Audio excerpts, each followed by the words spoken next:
Hello, Gibson, everyone.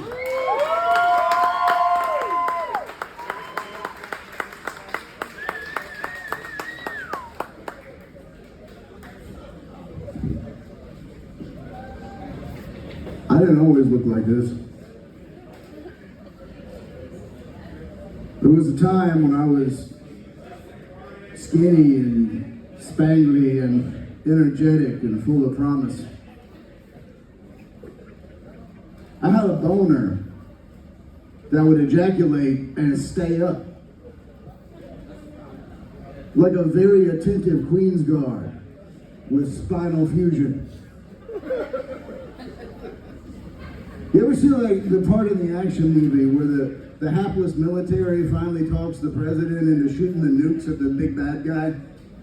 And they shoot like 8 of them, and there's this big cloud you can't see through, but the generals are all like, hell yeah, anyways, and then everything dissipates, and fuck, there's the big bad guy, and he's untouched. I had a boner like that. Now I'm a dad. Not just that I have kids, I do. My wife's cooking our third right now.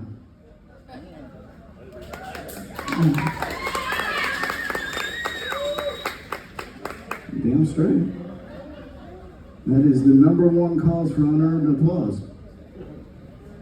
But it's not just that I have children, it's that every dad trope that I've known in my entire life has found me aggressively.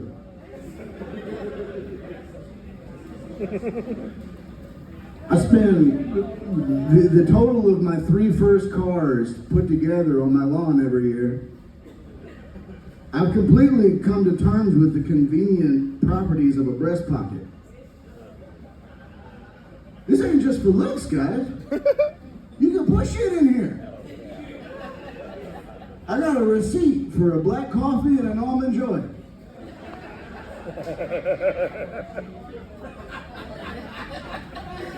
That's right.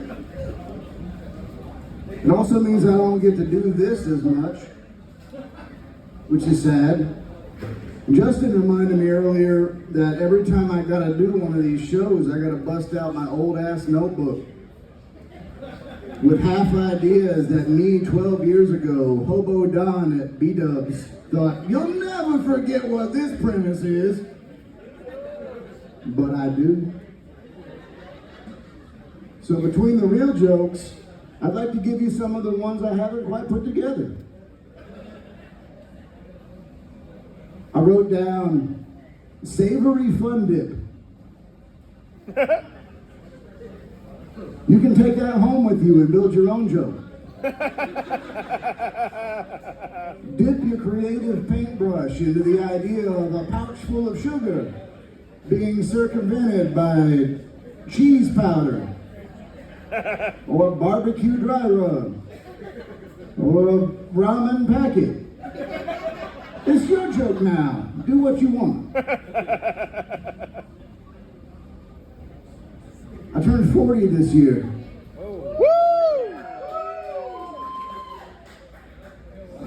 That's a weird way to celebrate my oncoming death.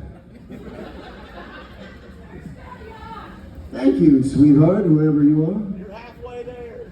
Halfway there. God, I don't want to do this again.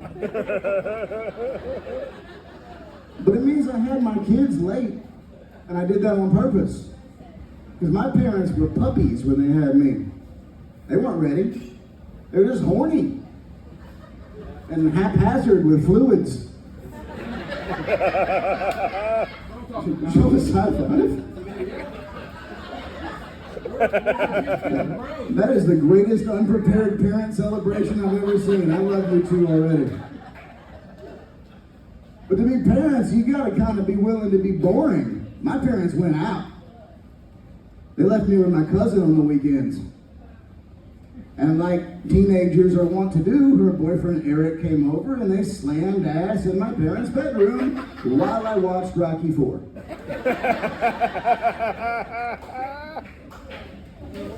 Which, is that traumatizing to an 8-year-old? Of course. But Eric also was generally the caretaker for his brother, who would come along. And when he was busy desecrating my father's pillow, I became the caretaker of said brother, who was a 20-year-old with the mental capacity of a 2-year-old. And his favorite game was beat the shit out of Don. He would giggle with glee as he pinned me by my chest and hammer-fisted me like the fucking welterweight belt was on the line. There was no malintent. He didn't have enough knowledge of what he was doing to have, bad intentions. But it was a grown-ass man chasing me around my house to beat my ass. I would spend whole nights running, banging frantically on the bedroom door, like, ah! And they'd be like, just a grunt and a fuck off! So I ran. One night I hung for 4 hours from the rafters of my basement, like a fucking X-Man. And he just paced below me with the patience of a fucking hungry bobcat. He had nowhere to go. This was his vacation.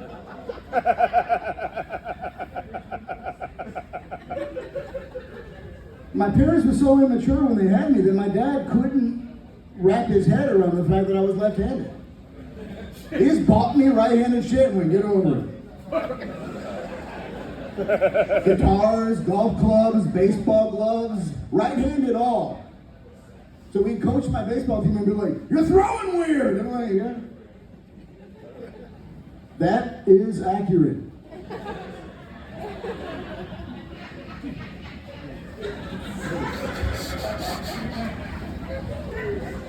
I said something a couple bits ago and I gotta own it real quick. I said a word I don't like. And I know I'm not in the most politically correct town, but I really, really dislike the word hobo. Hobo. I think, and this isn't a sarcastic thing to like go, oh, look, PC culture is ruining fucking comedy. No, none of that shit. I think words have a lot of meaning and they can hurt people. I'm a liberal bitch. But I think hobo is a shit word. What do you think of when you think about hobo? Just a jovial dude with a bindle? The whole world's his oyster. He's just free. That's supposed to be a synonym for homeless. Homeless. Nobody goes to the hobo shelter. There's no jar on the fucking 7-Eleven like where you donate to the hobo. It's homeless. That's what it's supposed to mean. There's a homeless man from Hamilton years ago that was arrested 4 times, not 3, not 5, 4, for sodomizing cats. Shit. Yes. Yeah, that's not a romantic young boy whimsy. That's a sadness none of us will ever know. Do you know how low you have to be to get caught sodomizing a cat? That should be ridiculously easy to get away with.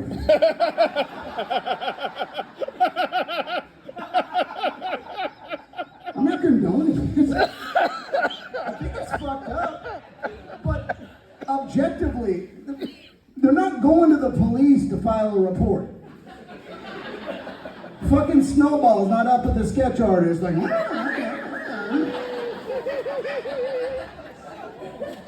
if you have any 4 walls at your disposal, you are 99.9% going to get away with that shit. But it doesn't work when you gotta set up shop in front of the post office. And that's being homeless. It's not some wonder-eyed adventurer cooking a can of beans under the open stars and bellowing on his harmonica. It is a man making local headlines for wearing a Skittles wrapper as a cocksock into the Target.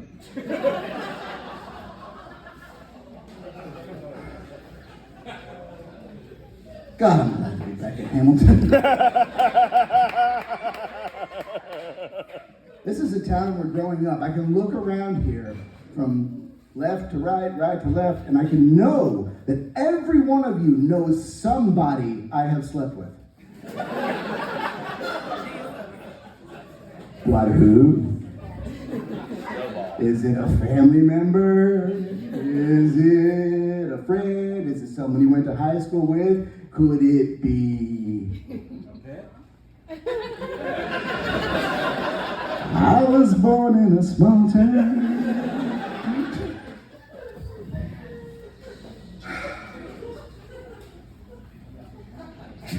Werewolf impeachment. That's another thing I wrote down in my notebook. I don't know where I was going. I don't know if I was wondering if you could be impeached for being a werewolf or had someone been impeached prior for being, I don't know. But again, I offer this to you. Go home, write out a sketch, get a storyboard going. It's a great premise. It's a wonderful novel title. Werewolf impeachment.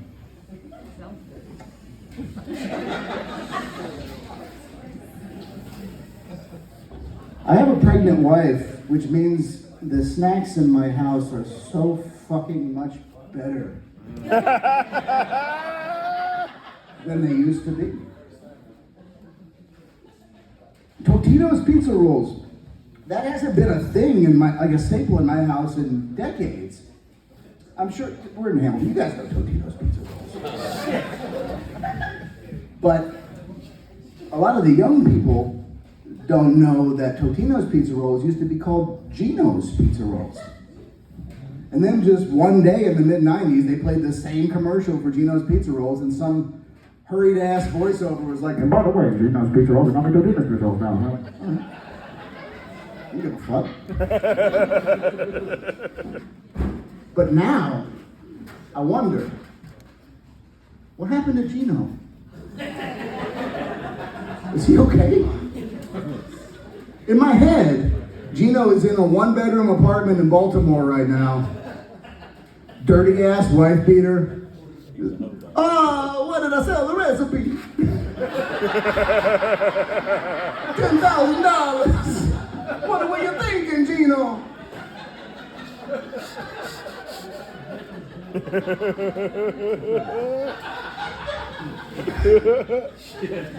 Nah, he's dead. I googled it. He's dead. Oh, fun. While I have so many Hamilton, Fairfield area people here, I'd like to throw this out there, and if you could spread this to everybody you know, I'd appreciate it. But please, stop trying to fuck my 60-year-old mom on social media. What the fuck is wrong with you? It's gross. I don't care! Look.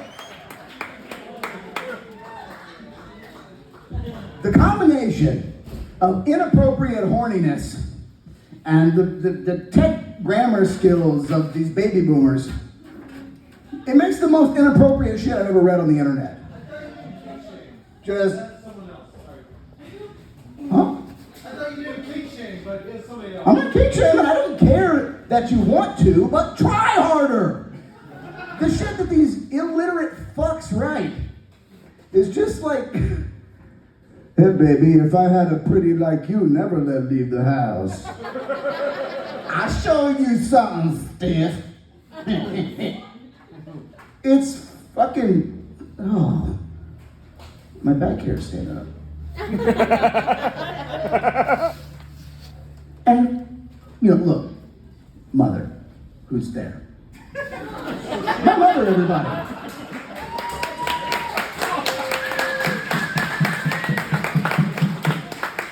She encourages it. She'll say the contrary, but she fucking digs it.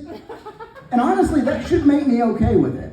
Because, you know, nobody wants to grow old, nobody wants to be alone, yada, yada, yada. I get it. But there has to be some standards, right? Some. Even with something as trite as online flirtation, there's got to be something in between trying to jump all courtship rituals to will you send me titties in the comment chain. Look, my father did not spend 12 years of marriage unknowingly sleeping in my cousin's boyfriend's ejaculate to someday potentially be replaced by some guy that's trying to woo my mom from the free Wi-Fi at IHOP.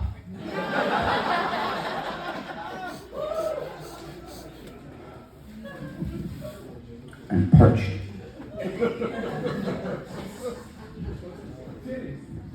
So saying titties?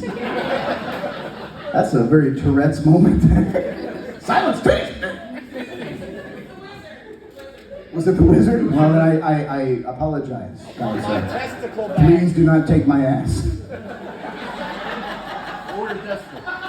No, I take the testicle. I've had all of my important comes are over.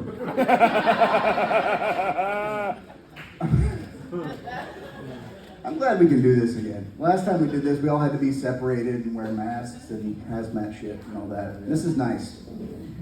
There were some good things though. Like I like the fact that we didn't have to go to funerals anymore. That was fucking cool.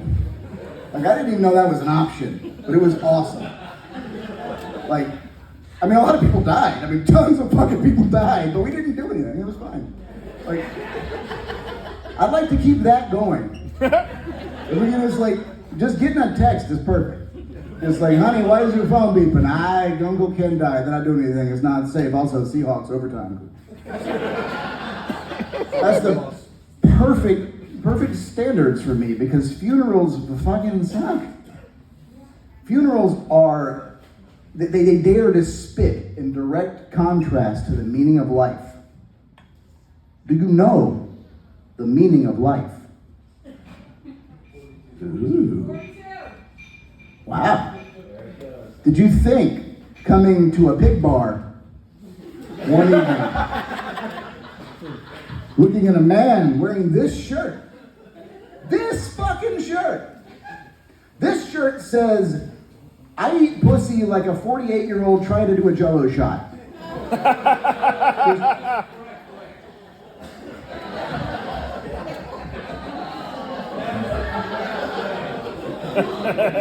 This shirt is going to tell you the meaning of life.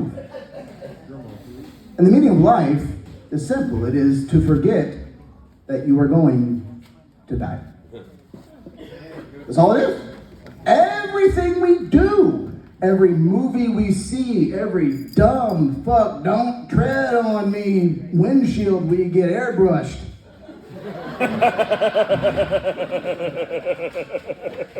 Every meal we eat, every toenail clipping, every man that secretly sexualizes a breastfeeding mother on the bus, it is all distraction. It's all to forget that it's all meaningless. But when I'm at a funeral, I can't forget. When I'm face to face with a box of ex-grandpa, I can't forget that is me in the future. All dolled up like a silent movie villain. Absorbent tissue stuffed in all of my holes. So my ghost can't even get out.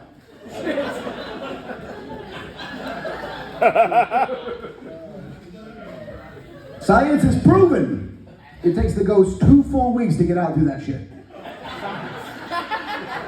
That's 2 weeks. I'm not doing my spectral Swayze shenanigans.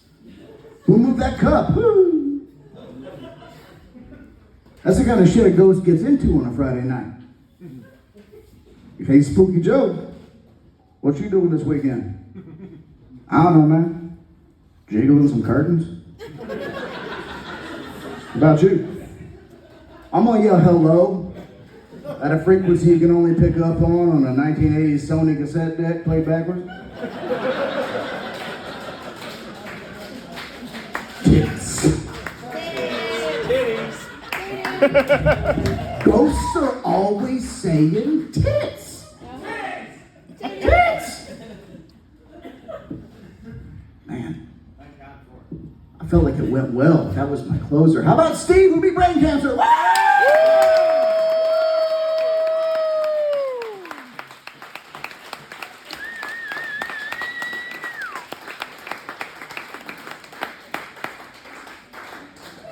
My fellow Hamiltonian, Fairfieldonian, whatever the fuck you are, Ians. Hamiltuckians. There has been an incredible amount of dick joke slash dick joke. There's nowhere to go from that. We've done some shit tonight, and we need to feel better about it. We need to get well, both here, everywhere. So I bring to you the chance for atonement.